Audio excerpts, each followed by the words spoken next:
And now, Davine Ker. The theme of the night tonight is passion. You know, we always hear about people who grind and follow their dreams and, you know, put all these time and effort. A lot of people want to go to Las Vegas. They think that miraculously, if they move to New York or Las Vegas, you know, they're going to become famous. But I always thought that Las Vegas and New York will not bring you fame or talent. It's your talent that will bring you to Las Vegas or New York. Special guest this evening, he's done everything. He's a stand-up comedian, he's an actor, he's a producer, he's a filmmaker. I'm really happy to have him tonight. He flew all the way from LA and happened to be in DC, so please clap it up for Chad Ridgely tonight. Well, I started out as a young kid doing puppet shows. I did that too, as a babysitter. Pedophiles. So you had your hands up their ass already? Yeah, or they did. Oh. It was very unusual. I was pretty sure that my parents, or at least my mom, was trying to get me abducted because she bought me a t-shirt that said Chad, and I had a belt that said Chad, and I had a lunchbox that said Chad Ridgely. Yeah. And she told me it was okay to talk to strangers. But you're a kid, you don't know the stuff you probably shouldn't do. Like, you don't know as a kid that it's probably not a good idea. Well, she knew you were going to become famous and she wanted you on milk carton already. Yeah, she got me started early. And I'm grateful that it worked out, but because just the gauntlet of pedophiles you have to navigate to get to adulthood. You don't know, like, looking back, I'm like, it probably wasn't a good idea to go door to door offering to do puppet shows for $1 behind some dude's couch. Wow. And you're like, wow, there's a lot of crusty socks back here. Like, what? You don't know. You don't know that it's probably not a good idea to go into the urinal at the community pool when the creepy old guy that's always hanging out inside there is in there asking you if you're going to sign up for wrestling this summer. Like, wow. I thought it was just me being Asian with my parents with child labor. I had to work at my parents' store and gross people would buy like porn magazines. But I guess white people are fucked up too. Thank you. I'm having closure. Like it's buy porn. But you don't have to buy it now. You can just go online and look up big boobies on blondes or brunettes or redheads. Chad Ridgely. So, what are you working on now? What's your next project? You have any film coming up or anything? Yes, I'm working on a stand-up comedy documentary called Hollywood Comedian, which explores the gritty underbelly of stand-up comedy in Los Angeles. And I have a horror film that's all set to go as well. Great. What is it about? It's about a few couples that go on a camping trip in the mountains, and it just doesn't work out so well. Okay. Are you planning a camping trip anytime soon? We're going to camp out when we shoot it. Nice. People start dying, and yeah. Okay. Bad things happen, but you're rooting for them. Is it like real camping or Winnebago and with gravel and like it's like Wildwood with a swimming pool? On the sidewalk in LA. Okay. Except instead of rats, there'll be coyotes. Bingo. Foxes. Your first coyote I saw when I moved to LA, I had never really seen a coyote before. And I said it to my friend, I'm like, look at the size of that fox. He was like, dumbass, that's a coyote. But I was from out here, like the biggest thing I'd seen was a deer. They have turkey vultures here I've never seen before. Really? Because I moved from Canada and I saw a turkey vulture. Yeah, I didn't even know like. Oh, I thought you said Cambodia. I'm Cambodian, but I'm Canadian also, and I moved here. Yeah. I get those mixed up sometimes. It's a lot of, it's like the 3 C's, you know. Yeah, it's very difficult. Somebody was talking to me, and they kept making all these Canadian jokes, but I had been introduced as, this is my friend, he's a comedian, but they heard, he's a Canadian. So all night they're like, eh?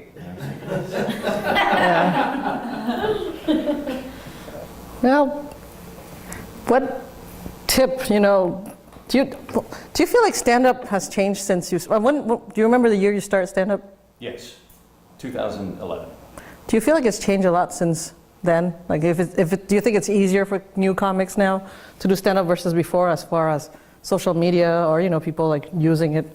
I don't know if it's easier. I feel like... Or getting booked? I feel like it's the market, especially in cities like Los Angeles or New York, is saturated with new faces that are all trying it out. Right. You're not really going to find your comic legs as a stand-up until you've been doing it a few years at least. Right. And do you agree when they say it takes about 10 years to find your voice? yeah, I do. I'd say it's between 5 and 10 years to figure it out. I'd say it's probably harder now to do stand-up just because there's more people. It's more saturated, right? It just seems like it to me everywhere I go, there's a bunch of new faces. Why do you think everybody want to be a stand-up? Because it seems like everybody secretly, like I can't even talk to someone and you think they're your friend, and then a month later they say, oh, by the way, can you help me start stand-up? I'm like, that's the only reason why you talk to me? Like, do you get that? Yes, yes I do. But I think it looks easy. You know, when you see a good comic on stage Right. or on a special, and you're like, wow, that's cool. The friends at work say I'm funny, I should do that. And then they realize it's not that easy. It's so much more than just telling jokes, too. It is, well, I mean, it depends on who you ask. My dad used to think that when I was doing stand-up, I was just reading jokes out of a book. Right. So you just read jokes out of a book? I was like, no. I said, well, who writes the jokes? Yeah, I do. But you do improv also. Yes. Was it like long form or short form? Well, it was both. You did both? Okay. Groundlings is a improv, like we said, Groundlings is an improv troupe in Los Angeles. So I did that for a couple of years. Okay. And they're very character-based. They help you develop different characters that you play with. Which one is your favorite character you like to go to? Well, I had a few. There was Bucky the Beaver. Oh, I saw that. Bucky the Beaver is he's a guy who's in a beaver costume. He's a professional birthday party beaver for kids. He tries hard, but the kids don't like him because they wanted Batman. But mom and dad went for the cheaper option, which was Bucky the Beaver. So he becomes disgruntled very quickly. And in all the sketches he tries, they don't like him, and then he becomes upset and lashes out. Where did you get that inspiration from? Like, did you get bit by a beaver or obsess about big nuts? Or like, I don't know. Who doesn't like beavers? I'm Canadian, I love beavers. But like, No, I don't know. It just seemed like I don't really recall if there was one thing that inspired me for that. I just thought that would be a good character that hadn't been done before. Are you a law enforcer sometime too in your roles or no? Only in the Gay or Not Gay Lawman edition. Okay. I mean, most of my cop characters are actually they're for like just standard. It's hard for me to play a cop, really. It's like I was a cop, so I feel like I'm not doing anything. It's like I've done this. It's like going as yourself? Yeah. Yeah. Very That's true. When I do improv, I'm never like just, hi, I'm a Cambodian refugee. TV host, comedian. No. We're going to take a short break because this was about passion and grinding and dreams coming true. And after the break, we're going to hear a guy play music passionately. So stay tuned.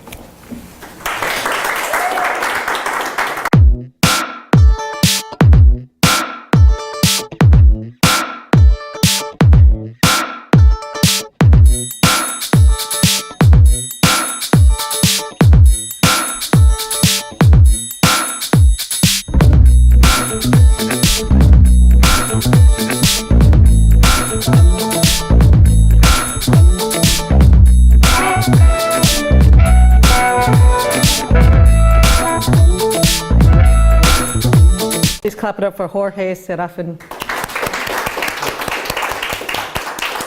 You guys are awesome. Really. Thank you.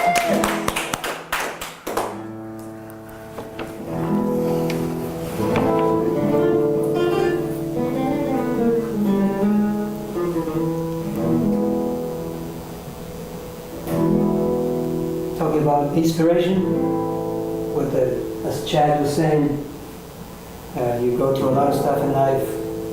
Somebody asked me one time, how can you make music if you don't know anything about music? Well, you find inspiration, even in yourself or somebody else's stories. In this case, my mother-in-law, her name is Ruth. I think it's the strongest woman I ever met. And this song is dedicated to her. It's called Dear Ruth. Aww. Hope you guys like it.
the finger control and all the different tempos and multitasking. I mean, that man is from a different planet. I'm like, I'm glad I went first. I mean, if you guys were not into flamenco or didn't know about it, I mean, this is, I told you, I'm so glad I discovered him through another comedian friend, and not even comedian, musician. Anyways, I digress. Chad is here back with us. Hi. Hi. But I was going to say, your lady is a comic also. Yes, Maggie Mayfield. Nice. She's a stand-up comedy personality, radio personality. She's on 3 radio stations. She works for iHeartRadio. So if they own hundreds and hundreds of radio stations. She's on so many things, and She's on so many things. magical thing, she's also on the couch. And later she's going to be on. I was hoping she would appear on the couch, but anyways. Do you guys compete with each other? That's great. No. Which is nice. It's because we're both comics. Right. So there really isn't that. It's more of a let's help each other. Like she's great at connecting me with shows, and I'm trying to get her booked on shows, and we're both on the show in DC this weekend, so that's very cool. Look at that, a couple that's doing what they're supposed to be doing, being supportive of each other. This is so amazing. I mean, it's so rare to see that. Yeah. Do you want to talk more about the law enforcement part? Sure, yeah. There's actually a lot of parallels with law enforcement and stand-up comedy. At least in my experience, I found that to kind of almost be the inception of my stand-up comedy skill set. Because when you work in an urban area that's a busy area for police, a lot of the folks that you're going to be interacting with have probably had prior contacts with the police. And they may have gone good or they may have gone bad, but chances are they've got a preconceived notion of how that contact with me is about to go down. So if I can show up and if I can crack a joke and get people laughing, then it kind of just erases that tension. We can kind of just, let's get through this and figure out what's going on instead of, okay, here's the police, it's going to go this way. So if you get everybody laughing and you realize that everybody's human, then we just get through it. And it was great. So you're a police that crack jokes? Yeah, cops have a great sense of humor, but most of the time when cops are on a scene, you're not going to see that. You're going to see the stern police side. And in many cases, that's necessary. So you were a good cop? I was a cool cop. That is. So if you have a chance, please check out Massacre on Aisle 12. Yes, okay, yeah, thank you. Or 6:66 p.m. They are on all the video on demand platforms or DVD. And it's all on your website too. What's your website? well, you go to chadridgely.com and see clips and stuff like that, or get show information. Please come to my comedy shows.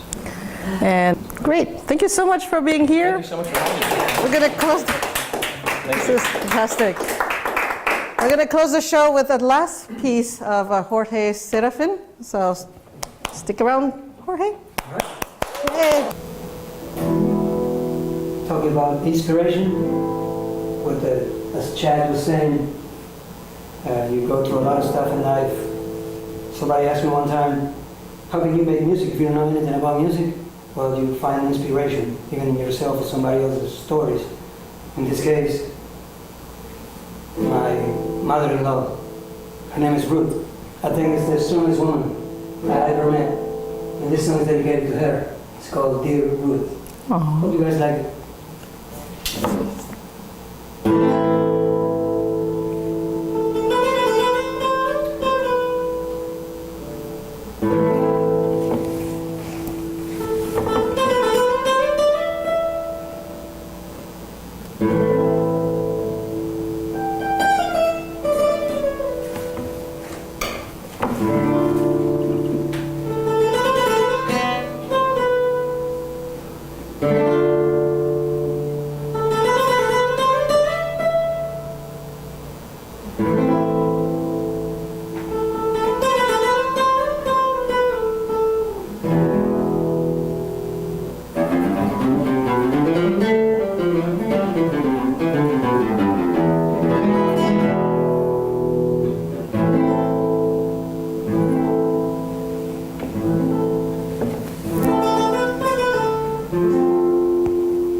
Thank you so much, Jorge.